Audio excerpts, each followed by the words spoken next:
50,000 টাকা নিয়ে বেরিয়েছি, পানি না, বাড়ি থেকে আরো 2 লাখ টাকা নিয়ে আসবো প্রয়োজনে। টাকা, ঠিক আছে, টাকা কার জন্য করছি? স্বাধীন দেশের জন্য টাকা ইনকাম করছি। মেয়া টাকা লইয়া যদি স্বাধীন দেশে বসবাস করতে না পারি, সরকারের আন্ডারে বসবাস করি, এই জীবন দেওয়ার জন্য রাস্তায় আসছি। আমি বাইশে থাকার জন্য জন্ম হয়েছে না, বাচ্চা ছাড়া স্বাধীন করে গেছে, আমরা কেন পালাবো? ওই রক্তই তো আমাদের শরীরে মিয়া, আমরা স্বাধীন করার জন্য তো নামছি দেশে। এগুলো ছাত্র জনতা পাবলিকের বাইসে বুয়া, ছাত্রদের বুয়া না। ভাষা আন্দোলন স্বাধীন করেছে ছাত্ররা, 69 স্বাধীন করেছে ছাত্ররা, 74 পর বাস দিছে ছাত্ররা, এখনো বাস দিবে ছাত্ররা ইনশাআল্লাহ।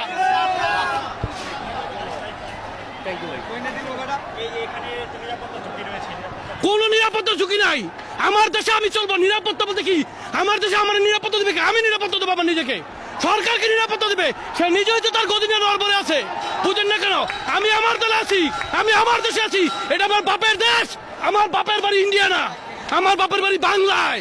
বাংলায় থাকবো আমরা, প্রয়োজনে সে ভারতে যাবে এবং যাওয়ার জন্য রেডি হচ্ছে, বুঝেন নাই? আইসিইউ, মানুষ কখন আইসিইউতে ঢুকায়? মৃত্যুর পথে যখন তার থমথম যান যায়। উনি কারফিউ কখন দিছে? উনি আইসিইউতে আছে, এটাও বুঝতে হবে ভাই।